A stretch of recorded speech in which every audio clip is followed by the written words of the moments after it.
Hey, I'm Hunt, and this is Hunt on LSU, your channel for LSU Fighting Tiger football talk. Enjoy the video. We want you to leave a comment below, hit that like button, and subscribe right below the video. Enjoy. Our guy Wilson Alexander covers LSU football for The Advocate. He joins us now. Wilson, thanks for the time. How are you? I'm doing well, Hunt. How are you touching in? I'm doing very well. Read the story earlier this morning. Garrett Nussmeier stayed, and now LSU has the breadcrumbs to reach another tier, basically dissecting LSU's quarterback position that I've talked about a fair amount over the last couple of months is to being as healthy as you really can be at this time in college football. And that was basically the premise of kind of what you dug into. So I want to take it back with your discussion to Brian Kelly to December to January when these decisions are going on. You've got Jayden Daniels coming off a really strong year with a decision to make to go to the NFL. You've got Garrett Nussmeier, who got some playing time but is number two. And then you got Walker Howard, a very highly thought of high school recruit who spent a lot of time on the scout team. How do you think that circle, triangle, whatever you want to call it, rectangle of communication between those three and Brian Kelly went as we entered 2023? There's certainly parts of it that are, haven't maybe that we don't know necessarily. But coming out of the SEC championship game, that's when LSU is doing all of its exit interviews and things like that, and just touching base with everybody because you've got those few weeks of downtime before the transfer portal opens up and before the bowl game. And, of course, at the bowl game, Brian Kelly said afterwards that he expected to have all three of those quarterbacks on the roster for spring practice. That did not end up happening with Walker Howard transferring to Ole Miss. But those conversations had gone on with him and Jayden and Garrett Nussmeier and Walker too about kind of where all those three were at, what their futures looked like, and what they're sort of where they were heading into spring practice, especially once Jayden decided to come back for a fifth season. And with Garrett, it was very much about you're going to get first team reps in the spring, and we're going to help you get better at quarterback. And once Garrett decided, he had the opportunity to leave there in that first transfer portal window if he really wanted to, but he didn't. And once he came back, Brian Kelly told me last week that he did get about 50% of the first team reps during spring practice. Part of that was, because the offensive line where it was with just no depth on the second team, he wasn't going to get much better playing with them. But it was also that LSU, wanted to prove that it had this open mind that Brian Kelly talked about so much at the position and really helped Garrett get better at quarterback. And it seems like when he looked around, the first portal window, there wasn't, this is where he wanted to be. He's always considered himself a Louisiana guy, and he wants to be here. And so now that he stayed, they weren't necessarily sweating out the second portal window as much because it was probably more likely that he would have left in the first one if he were to leave it all.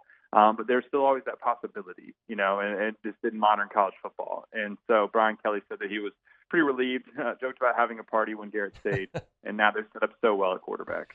So how much of those 50-50 rep shares in the spring is for show and for babysitting purposes, to use probably a term that's a little aggressive, and how much of it is because they wanted to develop Garrett?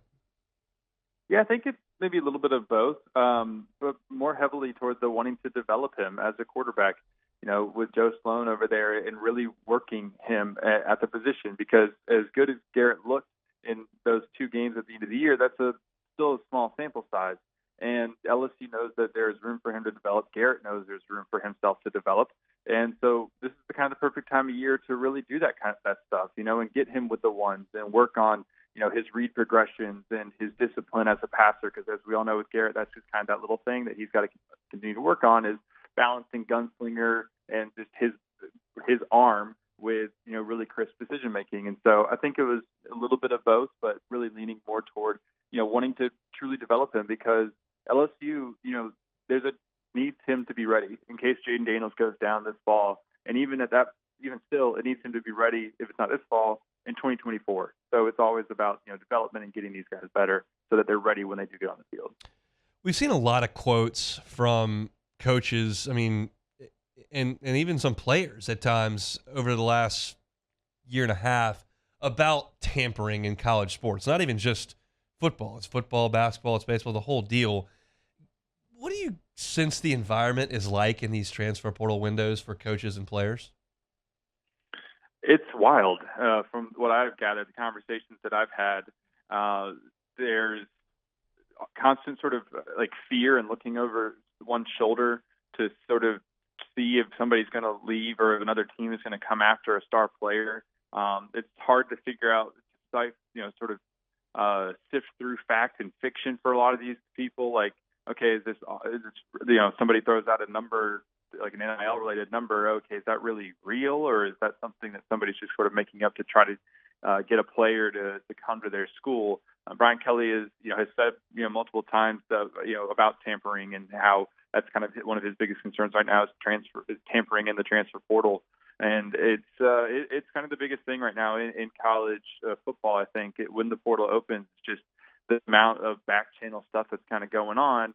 And a lot of it's just being sort of said off the record, and not many coaches are really coming out strongly and talking about it. Pat Narduzzi is, I think, an exception to that if people want to go find his comments. But a lot of it's just sort of finger pointing without many people really calling out and putting their name to it. But it's really certainly a fear and a concern that a lot of coaches have right now. Pat Narduzzi not wild about his Blitnikoff winner going all the way across the country to go play for USC. He was very, very open with being on the record. We're chatting with Wilson Alexander of The Advocate. Wrote a great story that you can find over at NOLA.com about Garrett Nussmeier, Jayden Daniels, Brian Kelly, and where LSU stands at the quarterback position.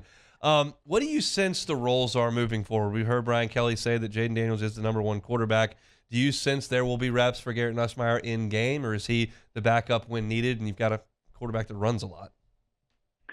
I think it's going to be a situation that's sort of game flow dependent. Brian Kelly is, of course, played quarterback. I don't see this being like a 2-quarterback system, something like we saw in the Citrus Bowl where they're really rotating quite that much. But they'd probably like to get him a little bit more playing time in a game situation where, the game's maybe a little bit in hand and have him ready in any sort of, situation. We saw at times last year, like, when Jayden get banged up and he's put on some weight to try to avoid anything like that happening again. But think back to the Auburn game. Garrett Nussmeier came in and they really needed him to help close out that fourth quarter, and there wasn't a whole lot he could do. I think if that happened again, he'd be a lot more ready to truly lead the offense, and that's why you hear Brian Kelly say so often that they feel like they have 2 championship level quarterbacks, is because of the strides that Garrett has made. Garrett's going to get some first team reps during practice. That's pretty standard for Brian Kelly. Throughout his career, former people who have been around him and worked with him have said that he used to give backups 40% of the reps and starters 60% of the reps in practice during the season, so that those backups were ready. And Brian didn't with me specify exactly the sort of the percentage that Garrett would get, but said that he'll continue to get first team reps come preseason camp and regular season practice. And then again, how it shakes out in the game probably just sort of depends on the flow of the game. He'll probably have a lot more reps than he did last season, but not so much where you're really questioning a 2-quarterback system. I think one of the quotes that stands out from last year for me is when Brian Kelly said, yeah, Jayden hadn't thrown an interception yet, but maybe that's not such a good thing. How much of that development in terms of taking more shots, putting the ball, quote unquote, in harm's way a little bit more to try to make bigger plays, do you expect to see this past spring and then, of course, moving into fall camp? That was the main focus with him all spring. There was sort of a 3-pronged approach with Jayden. One was get bigger, which he clearly did, put on about 10 pounds or so of muscle so he could take some hits as a running quarterback. Second was just continue to evolve as a leader and becoming the face of this team and this offense. And the third was that downfield passing element. And that was sort of the biggest on-field thing with him. He's done a lot of work with his personal quarterback coach over at 3D QB out in California, same place where you've seen Bryce Young and C.J. Stroud. Jayden's over there as well. And he's done a lot of work with Joe Sloan here at LSU on just becoming more aggressive and and confident with it. Mike Denbrock talked about this, that anything you do offensively requires confidence, whether that's zone reads or downfield shots. And Denbrock took some responsibility for that, saying that he needed to call it more in practice so that LSU had the confidence in the game to do that. And so that's what, talking to players and other people around the program, they say that during the spring, LSU really took a lot more downfield shots. We saw it a little bit in the spring game, not very much. Of course, that was vanilla, but the thing behind closed doors that was really an emphasis that Denbrock was calling it, and Jayden was taking them. So we'll see come actual games, how much that translates to expanding this offense. Last one here, Wilson. We appreciate your time. I know you talked with Coach Kelly, but what is your sense from speaking with him and maybe even speaking with the quarterbacks in the past as to what the relationship between the 2 quarterbacks is as they move into this next season? I think the best image to maybe summarize it is at the spring game when Garrett Nussmeier, one of them were coming off the field and one of them was coming. They sort of met and did a big high five on the field. Every time we see them together, they're cheering each other on and they're supporting each other. And they talked about that. Jayden said that back at the bowl game. That we're really sort of sees him as his little brother.